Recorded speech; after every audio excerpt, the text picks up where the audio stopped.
Sa video na ito ay pag-uusapan po natin ang tungkol dito kay Stellar o mas kilala bilang XLM. Marami ang nagtatanong kung ilang coins na ba ang nasa circulation at paano po gumagana ang kanyang sistema para mapanatiling healthy at saka secured ang kanyang blockchain. Kaya sa video na ito ay iisa-isahin po natin ang detalye mula sa kanyang launching hanggang sa pagbabago ng kanyang total supply at kung paano po nakakaapekto ang kanyang coin burning system sa market. Pero bago po tayo magpatuloy, ay pakibasa na lamang po muna ang disclaimer dito po sa ibaba ng ating screen. At ayan, simulan po natin sa kung ilan ang Stellar coins noong unang launch. Nung una po siyang inilaunch, si Stellar ay naglabas po ng 100 billion lumens or XLM. Hindi maliit na numero ito dahil para siyang Big Bang na sabay-sabay na sumabog ang supply. Ang plano dati ay tataas pa ng 1% kada taon hanggang umabot or hanggang maabot po ang 105 billion. Kung iisipin po natin, kung hindi ito binago, baka mas malaki po ang supply ngayon at posibleng mas mura ang presyo ni XLM. Kapag dumadami kasi ang supply ng isang coin at hindi ganon kalaki ang demand, natural po na bumababa ang presyo nito. Ngayon kung natuloy po ang 1% annual increase, malamang mas diluted ang value ngayon ni XLM at mas mahihirapan itong tumaas or mas mahihirapan na tumaas ang kanyang presyo.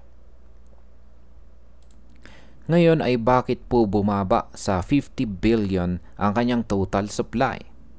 Nito pong nakalipas na taong 2019, nagdesisyon ang Stellar Development Foundation na bawasan ang total supply. Mula 100 billion ay halos kalahati ang tinanggal, kaya ngayon ay nasa mahigit 50 billion na lamang ang umiikot. Ang rason po dito ay para mas magkaroon ng scarcity at mas maging valuable si XLM. Para itong pagbawas ng tubig sa isang baso para mas tumamis ang juice na iniinom mo. Ngayon, ang biglaang pagbaba ng supply ay nagbigay po ng positive sentiment sa market. Kapag nabawasan kasi ang supply at stable ang demand, natural na mas may chance na tumaas ang presyo. Ano naman po ang Stroops at paano gumagana ang coin burning system? Sa bawat transaction na ginagawa sa Stellar blockchain, mayroon pong tinatawag na Stroops. Isang Stroop ay pinakamaliit na unit ng XLM at kada transaction ay automatic na sinusunog ang 100 Stroops or 40 digits 1 XLM.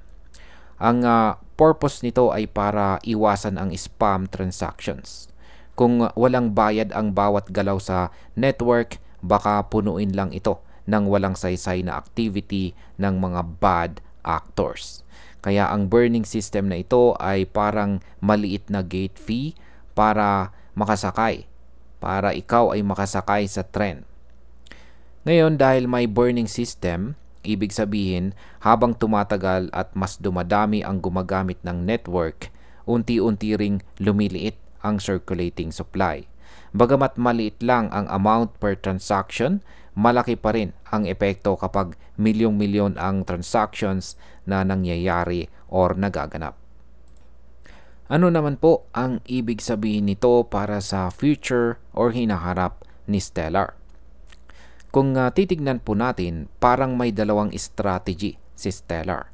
Una ay binawasan po niya ang total supply para magkaroon ng scarcity. Pangalawa ay meron po siyang automatic burning mechanism sa bawat transaction para hindi po dumami ng sobra ang coins sa circulation. Sa long term, maaaring makatulong ito para magkaroon ng stability ang presyo ni XLM. Kung tataas pa ang adoption, lalo na sa mga financial institutions at cross-border payments, mas lalaki po ang demand habang dahan-dahan namang lumiliit ang supply. Kaya kung tuloy-tuloy ang paggamit kay Stellar, mas magiging solid ang kanyang market position at posibleng tumaas ang kanyang presyo sa hinaharap. Ngayon, ang masasabi ko po ay maganda ang ginawa ni Stellar sa pagbabawas ng kanyang total supply. Malaki po ang epekto nito sa perception ng mga investors dahil mas gusto ng karamihan ang coins na may scarcity. Ang kanyang burning system naman ay dagdag proteksyon, hindi lang para sa presyo, kundi pati sa seguridad ng network.